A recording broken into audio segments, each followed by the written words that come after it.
Cookery சேனலை பார்த்து யார் வேணாலும் சமையல் பண்ணலாம். ஆனா சுவையான சமையல் பண்றது எப்படி? நான் இதயம் நல்லெண்ணெயில சமையல் பண்றேன். ஆஹா ஓஹோன்னு பாராட்டுறாங்க. நீங்களும் இதயம் நல்லெண்ணெயில சமையல் பண்ணுங்க, பாராட்ட வாங்குங்க. தினம் தோறும் வாங்குவே இதயம் இதயம். ஜெயபாலன் அவர்களே, இளைஞர் பாசன இளைஞர் இளம்பெண்கள் பாசனுடைய மாவட்ட செயலாளர் விநாயகமூர்த்தி அவர்களே, மகளிரினுடைய ஆற்றல் மிக்க செயலாளர் அன்பை சகோதரி சுகந்தி அவர்களே, ஆண்டு கிணிய பகுதி செயலாளர் அண்ணா தொழிற்சங்க பேரனுடைய ஆற்றல் மிக்க செயலாளர் அருமை இளவர் சக்தி விநாயகர் பாண்டியன் அவர்களே, ஆண்டு கிணிய மாமன்ற உறுப்பினரும் மண்டல தகவல் தொழில்நுட்ப பிரிவுடைய இணை செயலாளர் பகுதி செயலாளர் மாணிக்கம் அவர்களே, ஆண்டு கூறிய அமைச்சர் ஆர் கே ரமேஷ் அவர்களே, முத்துகிருஷ்ணன் அவர்களே, ஆண்மை தம்பி தமிழ்ச்செல்வன் அவர்களே, திருமுருகன் அவர்களே, எம்.ஏ. நாசர் அவர்களே, அஜய்குமார் அவர்களே, திரைப்படரன் நீதிகாந்த் அவர்களே, ஆண்டு கிணிய அருமை தம்பி தகவல் தொழில்நுட்ப பிரிவு சேலம் மாவட்ட செயலர் கவிச்செல்வம் தங்கம் அவர்களே, பிஆர்சி போக்குவரத்து மண்டலத்துடைய செயலாளர் மகாலிங்கம் அவர்களே, போற்றுவதற்குரிய மாவட்ட கழக இணைச் செயலாளர் குமுதா அவர்களே,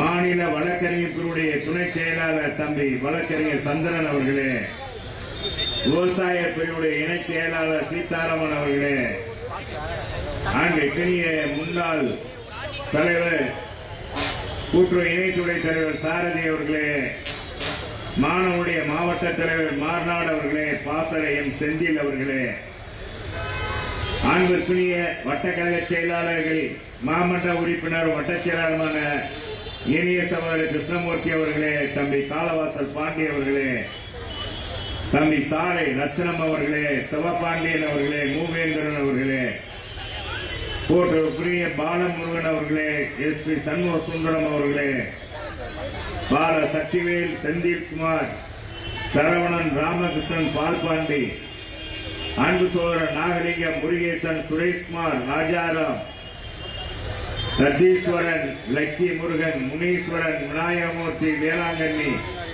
ஆர்மை இளவல் கருணா, தேசங்களை ரவி முக்தீஸ்வரன், கூட்டுக்குரிய மாரி ஆனந்தப்பன், ஆசைப்பாண்டி, கே.வி.கே. வெங்கடேசன், பகுதி செயலாளர் கே.வி.கே. கண்ணன் அவர்களே, கருப்பு என்ற கருப்பசாமி அவர்களே, ஏ.பி. தினேஷ் என்ற அலெக்சாண்டர் அவர்களே, வட்டக்கழக செயலர் பாலகிருஷ்ணன் அவர்களே, அண்ணா நகர் முத்துசாமி அவர்களே, ஆண்புக்குரிய அருமேஸ்வர் அண்ணா நகர் முருகானந்தம் அவர்களே, நாகேந்திரன் அவர்களே, வழக்கறிஞர் ராஜபாண்டியன் அவர்களே, ஆண்டு கிணிய அருமை தம்பி மார்க்சிஸ்ட் டிமிட்ரோ அவர்களே, சுல்தான் அவர்களே, அலாவுதீன், கார்னர் பாஸ்கர், ஜான்சன் கண்டகுமார், பூக்கடை ஐயப்பன், சுப்பையா, ராமர், பால்பாண்டி, வேல்மணி, சிவா, பழக்கடை ஜெயசுந்தர், தனபால் ஆகிய சகோதரர்களே, அன்பு சோழர் ராம்குமார் அவர்களே, அருண்குமார் அவர்களே, மலைச்சாமி அவர்களே,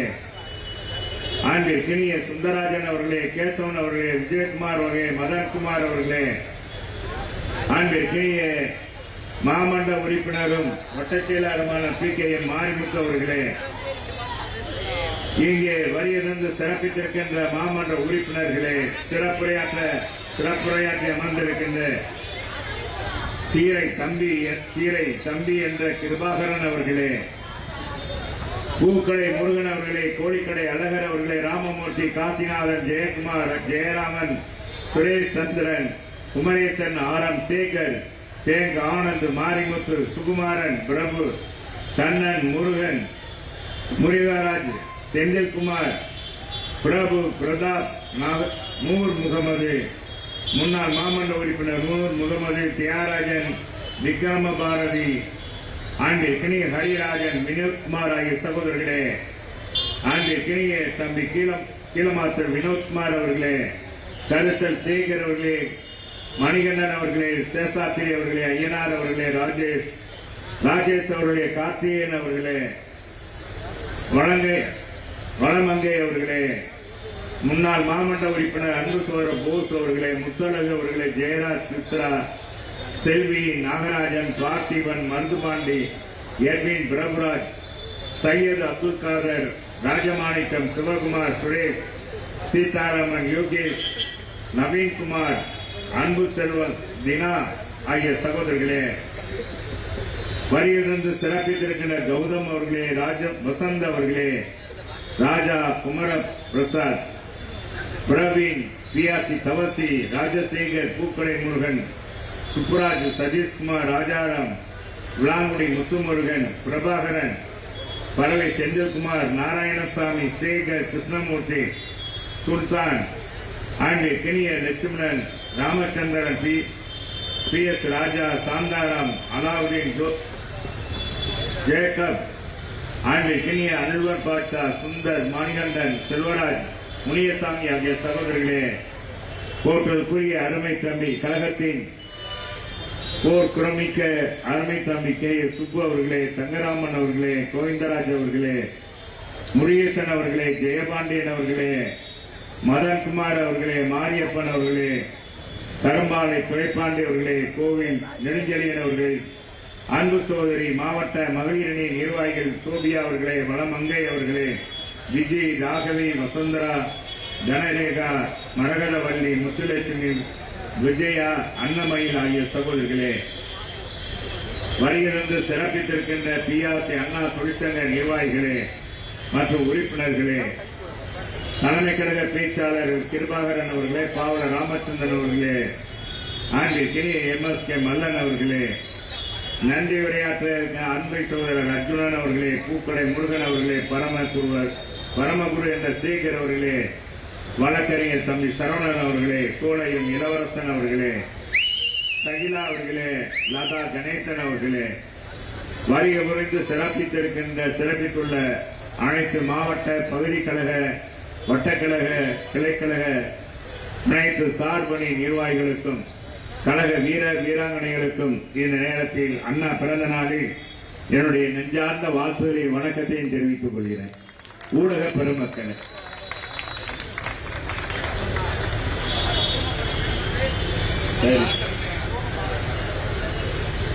மழை போயிருச்சா?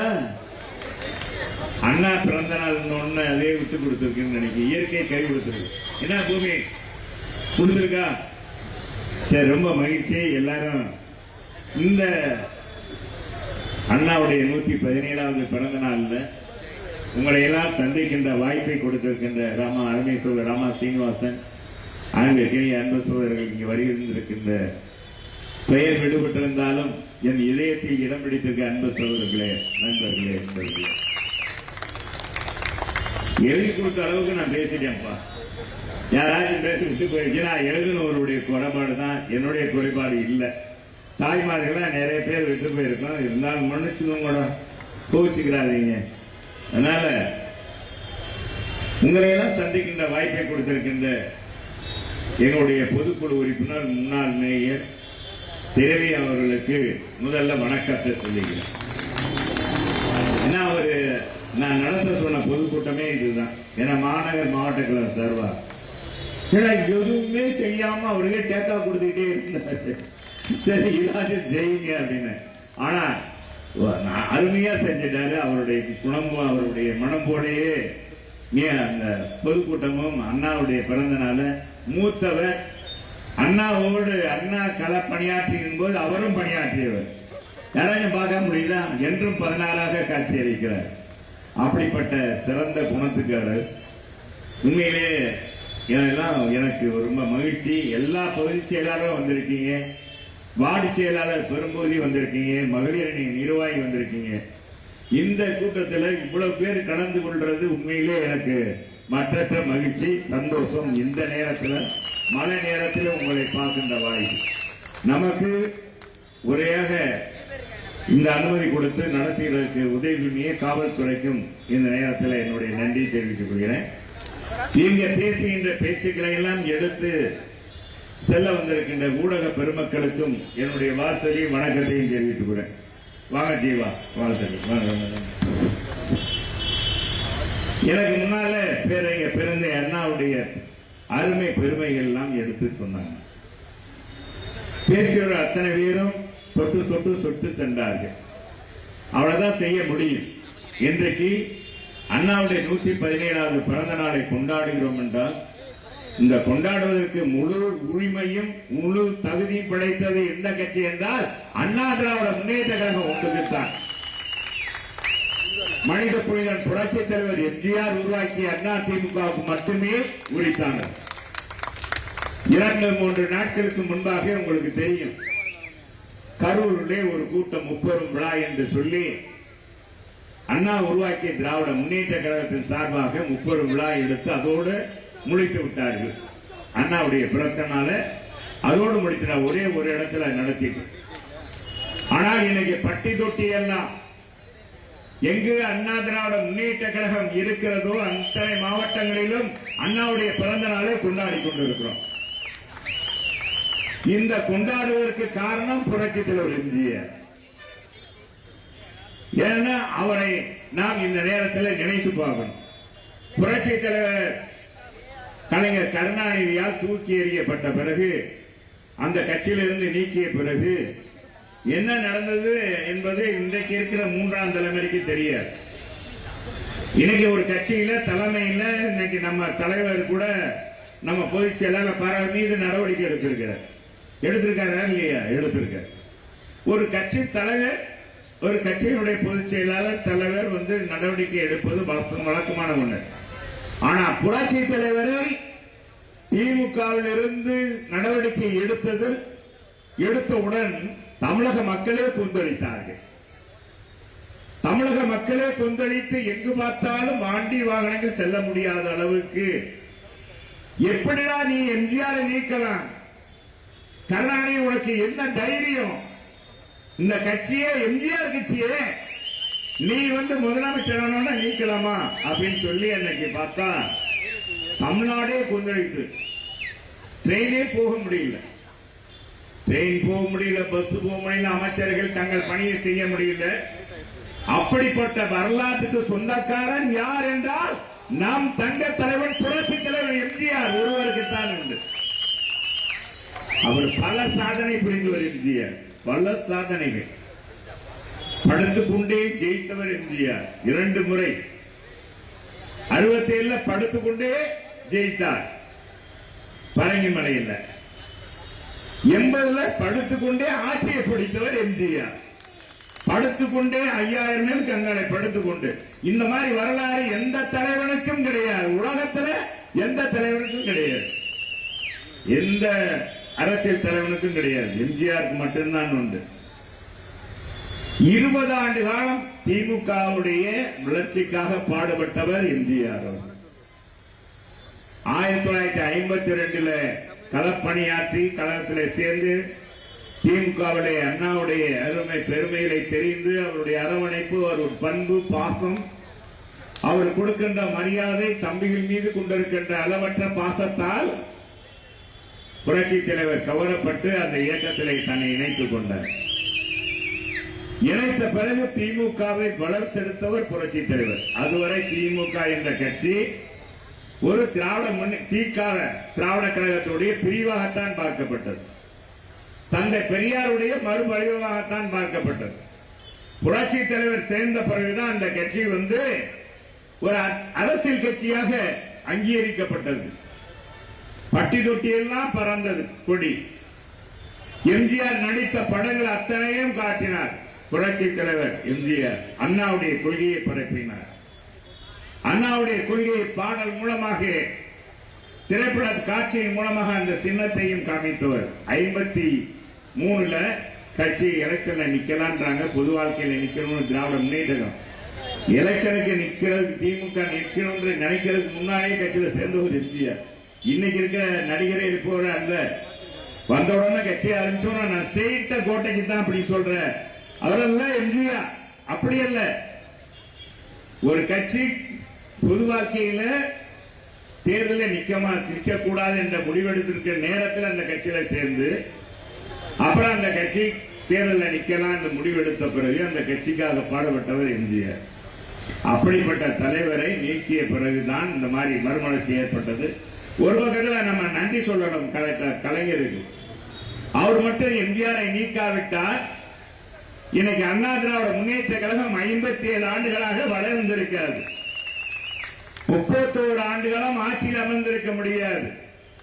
சாதாரண ஏழை எளிய கழக தொண்டர்கள், நிர்வாகிகள், மகளிர்களை சேர்ந்தவர்கள் நிர்வாகியாக, சட்டமன்ற உறுப்பினராக, அமைச்சராக வந்திருக்க முடியாது. அப்படிப்பட்ட சரித்திரம் உருவாவதற்கு ஒரு பக்கம் கருணாநிதியின் காரணமாக இருந்தவர். தலைவரே சொன்னார்கள், அவர் அரசியல் கட்சி தொடங்குறாருன்னு சொல்லி 10 நாள் அறிவித்த உடனேயே எம்ஜிஆர் அதிகாரம் பூசியவர். எம்ஜிஆர் நடிகருக்கு நாடாள தெரியுமா, அரசியல் பண்ண தெரியுமான்னு கேட்டாங்க. ஆப்பே வச்சார். தன்னுடைய கொடிக்கு அண்ணாவுடைய உருவத்தை பதித்தவர் எம்ஜிஆர். தான் உருவாக்கின கட்சிக்கு அண்ணா பெயரை வைத்தார் எம்ஜிஆர். எவனோ அதை யோசிச்சா பார்க்கல. அப்படிப்பட்ட தலைவர், அன்பு பாசமும் கொண்டவர் அண்ணா. அண்ணா எம்ஜிஆர் மேல பாசம் கொண்டிருந்தார், எம்ஜிஆர் அண்ணா மேல் பாசம் கொண்டிருந்தார். அவர் கூட பிறக்காததான் ஒழிய, ஆனால் அண்ணாவுடைய எண்ணம் என்பது என்ன என்பதை தெரிந்தது எங்கே பேசிய தலைமை கழக பேச்சாளர். அதுக்கெல்லாம் நான் போக விரும்பல. தம்பி ராமச்சந்திரன் தலைமை கழக பேச்சாளர் பேசினார். அதெல்லாம் வரலாறு. அதுக்கெல்லாம் நான் போனா திரும்ப நேராயிரும். அதுக்காக நான் அதுக்குள் போக விரும்பவில்லை. இது வரலாற்றுக்கு சொந்தக்கார எம்ஜிஆர். எனவே அண்ணா மீது கொண்ட பாசத்தால் அண்ணாவுக்கு பிறகு அவருடைய பெயர், அவருடைய கொள்கை தான் தன்னுடைய கட்சிக்கு கொள்கை என்று அறிவித்து அந்த கட்சியை 6 மாதத்தில் வெற்றி பெற வைத்தவர் புரட்சி தலைவருக்கு. 6 மாதத்தில் திண்டுக்கல் நாடாளுமன்ற தொடர் வெற்றி, கோவை மேற்குல வெற்றி, பாண்டிச்சேரியில் நடந்த அந்த சட்டமன்ற தேர்தலில் வெற்றி பெற்று ஆட்சியை பிடித்தவர் அதிமுக. இப்படி வரலாற்றுக்கு வெற்றி மேல் வெற்றி பெற்ற கட்சி இந்த கட்சி. ஆக வெற்றி கர்ணன் கவச குண்டலத்தோடு பிறந்தான்னு சொல்லுவாங்க. அவருடைய உடம்பு உயிரே காக்கக்கூடிய, அவரை வெற்றி பெறக்கூடிய கட்சி இதற்கு. எந்த தேர்தலாக இருந்தாலும் வெற்றி பெறக்கூடிய கட்சி தான் அண்ணா திராவிட முன்னேற்ற கழகம். அப்படி எம்ஜிஆர் இருக்கும் வரை பாத்தீங்கன்னா திமுக ஆட்சிக்கே வர முடியவில்லை. அப்படிப்பட்ட வரலாறு. இந்த வரலாற்றுக்கெல்லாம் சொந்தக்காரர் நம்ம எம்ஜிஆர். ஏன்னா அண்ணாவுடைய பெயரை இன்னைக்கு நம்ம கொண்டாடுறோம். இல்லைன்னா அண்ணாவுடைய பெயர் மறந்து இருக்கின்றதுக்காகத்தான் இதை சொல்ல வரேன். நம்ம இன்னைக்கு தமிழ்நாட்டே மறந்து இருக்கு. அண்ணாவுடைய ஒரு சாமானியன் தொடர் இருந்தார், அவர் கட்சி தொடங்கினார். அவர்னால் தான் தமிழ்நாடு என்ற பெயர் மாற்றப்பட்டது என்ற பெயர் வரலாற்றில் மறைக்கப்பட்டிருக்கும். எதுக்கடுத்தான் கலைஞரை தான் சொல்லி இருப்பாங்க. ஆனா இன்னைக்கு அவர் பெயரை சொல்லுகிறார். திராவிட முன்னேற்ற கழகத்துக்காரன் கூட சொல்றாங்கன்னு சொன்னா அதுக்கு வித்தவர் எம்ஜிஆர் தான். ஏன்னா நம்ம சொல்லி ஆகணும், இல்லைன்னா அதிமுக காரன் கொண்டாடிடுவான் அப்படின்னு சொல்லி. இன்னைக்கு அவர் இந்த மாதிரி இல்ல. இன்னைக்கு மறைந்த அவர் எவ்வளவு காலம் ஆயிடுச்சு. இருந்த போதிலும் கூட பழசை மறக்காமல் நாம் நினைத்து பார்க்க வேண்டும். இன்னைக்கு 3ஆம் தலைமுறை இந்த இயக்கத்தில் எனக்கு தம்பி சோலை ராஜா பேரை சொன்னா இங்க பாத்தீங்கன்னா விசில் அடிக்கிறாங்க பாருங்க. இவங்க அண்ணாவை பற்றிய எம்ஜிஆரை பற்றியே தெரியாது. எம்ஜிஆர் கட்சி தான் தெரியும். எம்ஜிஆர் மறைந்தே இன்னைக்கு 37 ஆண்டுகளாக ஓடி போச்சு. அப்படிப்பட்ட தலைவர், ஒரு பொன்மன தலைவர், கொடுத்து கொடுத்து சுதந்திரத்துக்கு சொந்தக்காரர் உருவாக்கிய கட்சியை இன்னைக்கு நம்ம இதனுடைய தலைவன், திராவிட இயக்கத்தினுடைய மூப்பெரும் தலைவர் தந்தை பெரியாருடைய கொள்கையை உணவாமல் இந்த இயக்கத்திலிருந்து ஒரு கொள்கையை கொண்டு வந்து தந்தை பெரியாருடைய கொள்கையிலிருந்து மாறுபட்டு உண்டே குலம் ஒருவனே தேவன் என்ற அடிப்படையில் நாங்கள் பிள்ளையாரையும் உடைக்க மாட்டோம், பிள்ளையார் சிலையும் வைக்க மாட்டோம் என்ற அடிப்படையில் அண்ணா அவர்கள் தொடங்கினார். அதுக்கடுத்து பரிணாம வளர்ச்சியில தந்தை பெரியார் என்ன நினைச்சாரோ இந்த 69% இடஒதுக்கீடையும் அண்ணா திமுக தான் பெற்றுக் கொடுத்தது. சாதாரண சாமானியனுக்கு புரட்சி தலைவர் எம்ஜிஆர் 50 விழுக்காடு இடஒதுக்கீடை பெற்றுக் கொடுத்தார் சாதாரணவர்கள். ஒரு பட்டியலின பெண் சத்தியவாணி முத்தை மத்திய அமைச்சராக ஆக்கி காட்டியது அண்ணா திமுக வரலாறு. சாதாரணமாக இந்த கட்சி மிகப்பெரிய சாதனை புரட்சி தலைவர் செஞ்சிருக்காரு. இந்த கட்சிக்கு முதல்ல பொருளாளரே பட்டியல் இனத்தை சேர்ந்தவங்க தான், தொடர்ந்து அவங்க தான் இருந்தாங்க. அவரைத்தான் கொண்டு வருவார் புரட்சி தலைவர் இருக்கு வரைக்கும். அதே மாதிரி அம்மா நம்ம தனபாலை சபாநாயகராக ஆட்சி காமிக்கிறது. ஆக அண்ணா திராவிட முன்னேற்ற கழகம் வந்த பிறகுதான் சாதாரண சாமானியர்கள், இந்த கட்சியில ஜாதி இல்ல, மதம் இல்ல, தந்தை பெரியார் ஆதிக்க சமுதாயத்தை ஒழிக்கணும்னு நினைச்சார். அண்ணாவும் அதை நினைத்தார். புரட்சி தலைவர் மறுமலர்ச்சியை உருவாக்கினார். பாருங்க, அவர் உருவாக்கின கட்சிக்கு எந்த சமுதாயம் பிற்பட்ட சமுதாயத்தை ஏற்றுக்கொள்ள மறுத்ததோ அதே சமுதாயத்து தலைவரை ஒருவரை புரட்சி தலைவி அம்மா அவர்கள் இந்த இயக்கத்துடைய பொதுச் செயலாளராக்கி 6 முதல் முதலமைச்சராக்கின கட்சி இந்த கட்சி தான். எப்படிப்பட்ட கட்சி பாருங்க. அம்மாவுக்கு ஜாதி கிடையாது, மதம் கிடையாது. அவரே சொல்லியிருக்காரு, நான் பிறப்பால் ஒரு பிராமணத்தி தான், ஆனாலும் நான் இந்த ஆதிக்கத்தை விரும்ப மாட்டேன், சாதாரண ஏழை எளிய மக்கள் வரணும் சொல்லி அனைத்து சமுதாயத்திற்கும் பங்கு வேண்டும் என்றுதான் 69% இடஒதுக்கீடை கொண்டு வந்ததும் அதிமுக வரலாறு. இப்படி வரலாற்றை படைத்தது அதிமுக. ஆனா திமுக முழுக்க முழுக்க அந்த அண்ணாவுடைய கொள்கையில் மாறுபட்டு அண்ணா அவர்கள் இருக்கு வரை இந்த இயக்கத்திலே திராவிட முன்னேற்ற கழகத்திலே தன் குடும்பத்தை நுழையவே விடல, எந்த பதவியும் கொடுக்கல. அவருடைய துணைவியார் ராணியம்மையார் கோட்டைக்கு பக்கமே வரவிடல. அவருடைய மகனுக்கு பரிமளத்துக்கோ இளங்கோவுக்கோ எந்த பதவியும் கொடுக்கல. ஆனா டாக்டர் கலைஞர் என்ன செஞ்சாருன்னா நமக்கு தெரியும் வரலாறு. இன்னைக்கு அந்த கட்சி சுத்தமாக இன்னைக்கு கலைஞர் கட்சியாகவே மாறிவிட்டு, குடும்பமாகவே மாறிவிட்டது. அது ஒரு பிரைவேட் கம்பெனி. திமுக என்பது ஒரு பிரைவேட் கம்பெனியாக மாறிவிட்டது, கலைஞருடைய பிரைவேட் கம்பெனி.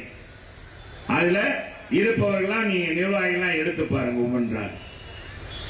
இன்னைக்கு ஒரு 3ஆம் தலைமுறைக்கு தலைமையேற்றிருக்கிற பொதுச் செயலாளர் புரட்சி தலைவர், புரட்சி தலைவி அம்மா. இன்னைக்கு சாதாரண விவசாய குடும்பத்தில் இருந்து வந்து படிப்படியாக வந்து இன்னைக்கு முதலமைச்சராகி 4 ஆண்டுகள் சிறப்பான ஆட்சியை கொடுத்த நம்முடைய பொதுச் செயலாளர் எடப்பாடி. சாதாரண குடும்பம், ஏழை குடும்பத்தில் பிறந்து வந்தவர். அதனால்தான் ஏழையுடைய கஷ்ட நஷ்டம் தெரிஞ்சது. அதனால்தான் உங்களுக்கு தெரியும், புரட்சி தலைவர் போல, புரட்சி தலைவர் அம்மாவை போல ஏழை எளிய மக்களுக்காக எத்தனை திட்டங்களை கொண்டு வந்ததற்காக.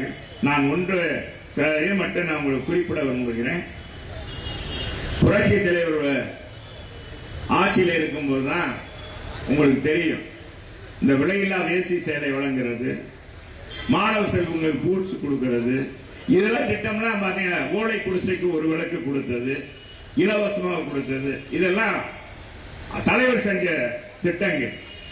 சத்துணவு திட்டம், தனியுறவு திட்டம், மாணவருக்கு காலணி, தனியாரிடமிருந்து நியாய விலை கடையை அரசுடைமையாக்கி 4000 கடையை 15000 கடையாக உயர்த்தி காட்டி மக்களுக்காக பயன்படுகிற வகையில் இன்றைக்கு நியாய விலை கடை 37,000 கடைகள் இருக்கிறது என்றால் இதற்கு வித்தவர் புரட்சி தலைவர் எம்ஜிஆர் என்பதை மறக்க முடியாது. கூட்டுறவு சங்கங்கள் எல்லாம் தனியாரிடமிருந்தெல்லாம் பொதுவுடைமையாக்கி அது மக்கள் பயன்படுகின்ற அளவுக்கு செய்தவர் புரட்சி தலைவர். விவசாயிகளுக்கு இலவச விலையில்லா மின்சாரம் கொடுத்தவர். அதே மாதிரி அம்மா தொட்டில் குழந்தை திட்டம், இந்த அதிமுக வந்த பிறகுதான் தொட்டில் குழந்தை திட்டம் கொண்டாடப்பட்டது. மழைநீர் சேகரிப்பு, தாலிக்கு தங்கம் திட்டம், விலையில்லா அரிசி, விலையில்லா மடிக்கணி. அதிமுக புரட்சி தலைவர் எம்ஜிஆர், புரட்சி தலைவர் அம்மாவுக்கு தான் ஏழையின் சிரிப்பில் இறைவனை காண்போம் என்றார் அண்ணா. உண்மையாக ஏழையின் சிரிப்பில் இறைவனை கண்டது அதிமுக கட்சி திட்டங்கள்.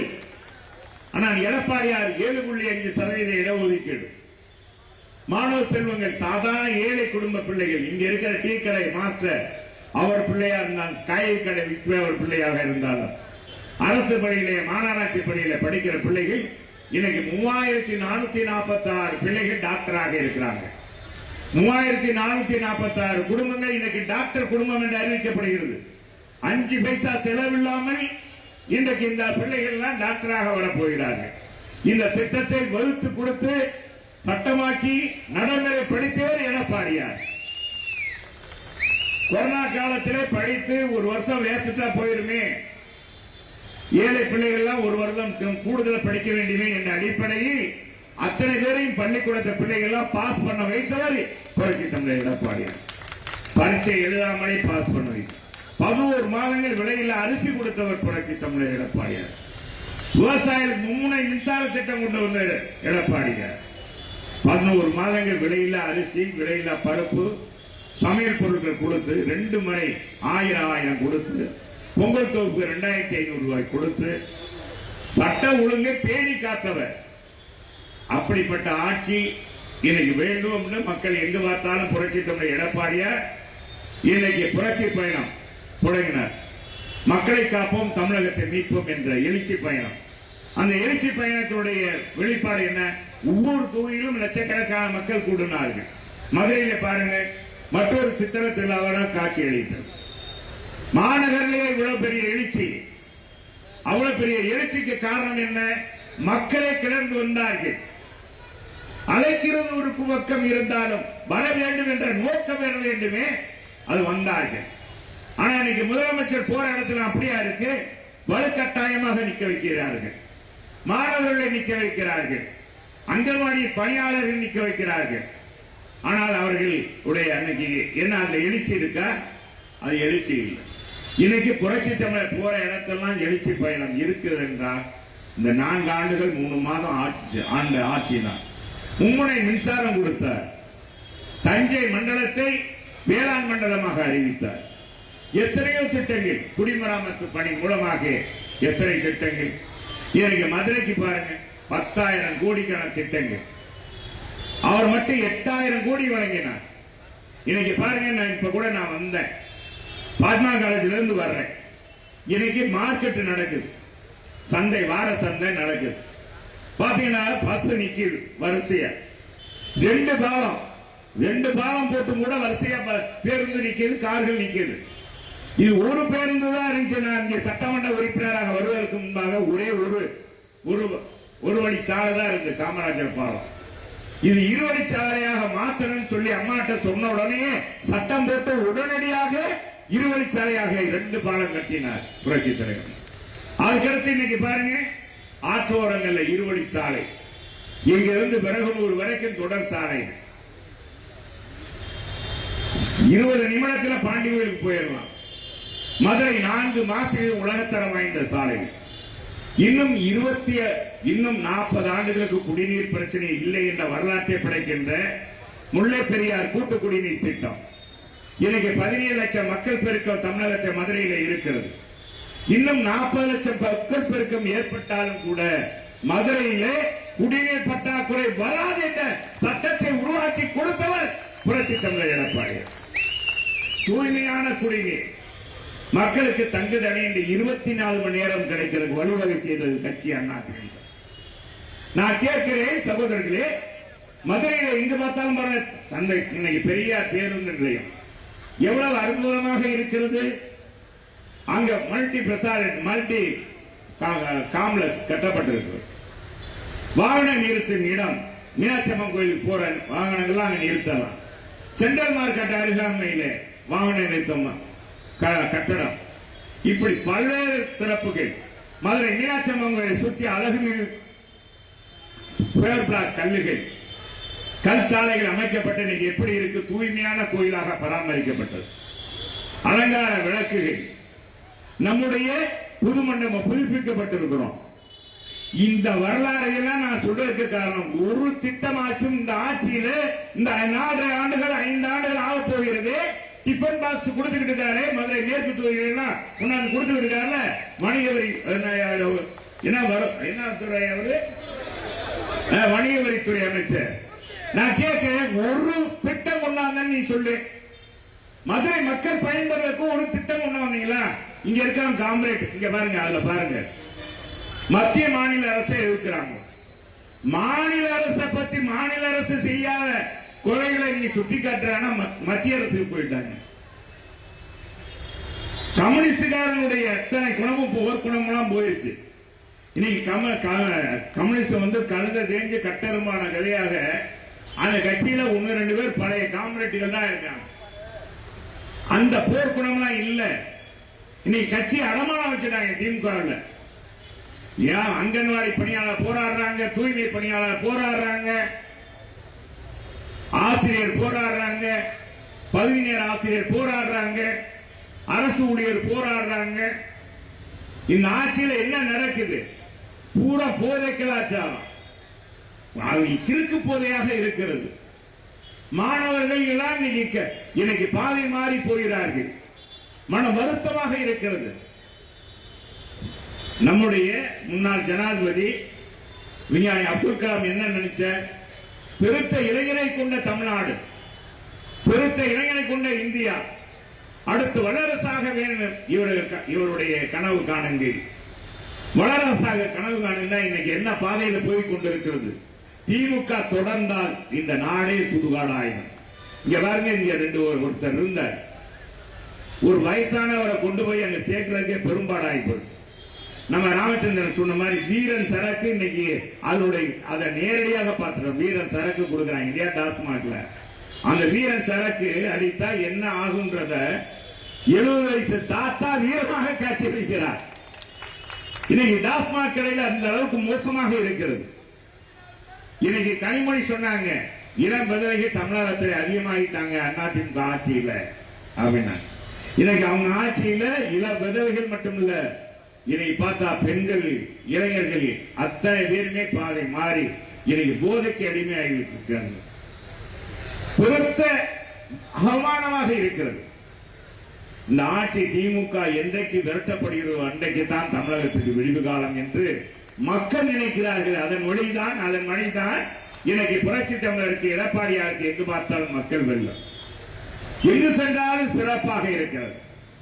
இதை பார்த்து இன்னைக்கு கலைஞருடைய மகன் ஸ்டாலினுக்கு பொறுக்க முடியவில்லை, தமிழக முதலமைச்சருக்கு பொறுக்க முடியல. அது மத்திய அரசோடு இன்னைக்கு பாரதிய ஜனதாவோடு இணக்கமாயிட்டோம் அப்படின்ன உடனேயே அவருக்கு இன்னைக்கு காய்ச்சலே வந்து விட்டது. திமுகவுக்கு என்ன செய்யறதே தெரியல, மதவாத இயக்கம் என்றாங்க. அந்த கட்சியோட ஆட்சியில இருந்தவங்க, அவங்க பங்க வைத்தவங்க, அவங்க பாரதிய ஜனதாவோட கூட்டணி வைக்கும் போது நீங்க இல்லையா எங்களை அடிமை என்று சொல்லிருக்கு. திமுகவுக்கு என்ன யோசனை இருக்கு? 2016 நீ என்ன செஞ்சீங்க? என்ன நடந்தது? அறிவாலயத்தில் மேல ரைடு நடக்குது. தயாளமல கேள்வி கேட்டுக்கிட்டு இருக்கார் சிபிஐ. கீழே கூட்டணி பேச்சுவார்த்தை காங்கிரஸோடு நடந்ததா இல்லையா?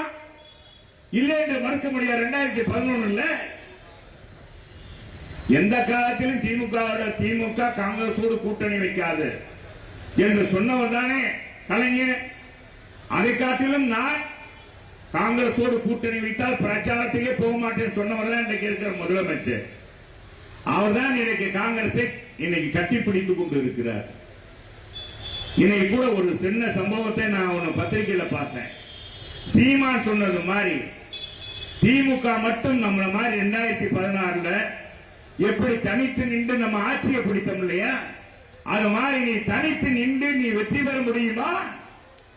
தனித்து நின்றா திமுக 8% வாக்கு கூட கிடைக்காது. சீமா ஒன்னே அது தங்கமா சொல்லியிருக்க. உண்மையான நிலவரம் அது. இன்னைக்கு மக்களுடைய எதிர்ப்பு அலைகள். ஏன்னா இன்னைக்கு மதுரையில் மட்டுமல்ல, எங்குமே இன்னைக்கு எந்த வளர்ச்சி பணியும் நடக்கல. 100 நாள் வேலை திட்டத்தை 150 நாளாக கூட்டுவோம், 100 ரூபாய் கேஸ் மணியும் தருவோம், நீட்டு தேர்வு ரத்து பண்ணுவோம், மாதம் ஒரு முறை மின் கட்டணம் கணக்கெடுப்போம். இதெல்லாம் எங்க போச்சு? டாஸ்மாகை மூடுவோம், எங்க போச்சு? இன்னைக்கு நமக்கு இந்தியாவிலே அதிகமாக மதுவிலக்கு மூலமாக வருமானம் வர்ற ஒரு மாநிலம் இது என்றால் தமிழ்நாடு. 50,000 கோடி வருகிறது. 50,000 கோடி எவ்வளவு கேவலமாக இருக்கிறது. இன்னைக்கு எல்லாரும் நம்ம காலத்துல என்ன செஞ்சாங்க?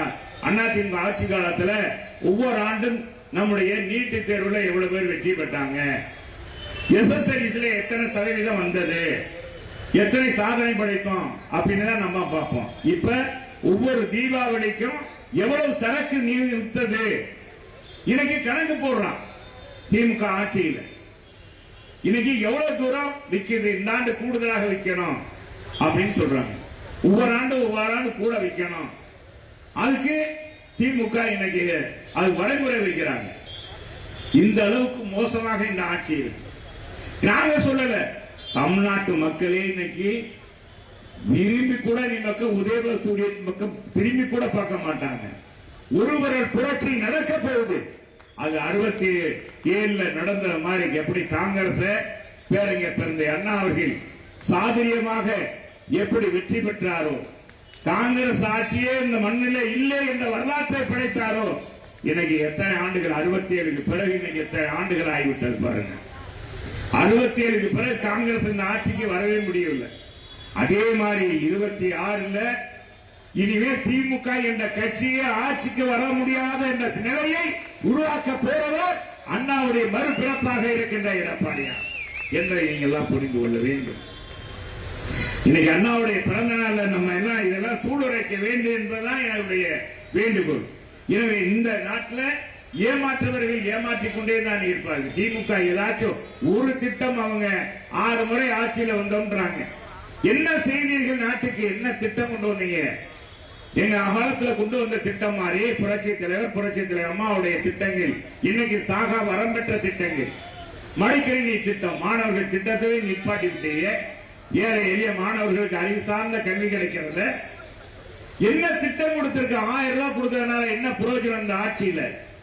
எனவே அன்பு சகோதரர்களே, தாய்மார்களே, சகோதர சகோதரிகளே, இன்னைக்கு அண்ணாவுடைய பிறந்த நாளை நம்ம கொண்டாடுவதில் நாமெல்லாம் இன்னைக்கு ஒரு முடிவு எடுக்க வேண்டும். அண்ணாவுடைய கொள்கையை தாங்கின்றனா, அண்ணாவுடைய கொள்கையை நாம் கடைபிடிக்கிறனா, பேரறிஞர் அண்ணா எப்படி காங்கிரஸை ஒழிக்க பாடுபட்டாரோ அதே போல திராவிட முன்னேற்ற கழகத்தை ஒழிப்பதற்கு, திமுக கழகத்தை விரட்டுவதற்கு நாம் எல்லாம் முடிவெடுத்து ஆனால் எடப்பாடியார் தலைமையிலே ஆட்சி, அண்ணா திராவிட முன்னேற்ற கழக ஆட்சி மலர்வதற்கு நம்முடைய தோழமை கட்சிகளோடு துணையோடு நாம் நின்று வெற்றி பெற வேண்டும். களப்பணி ஆற்ற வேண்டும்.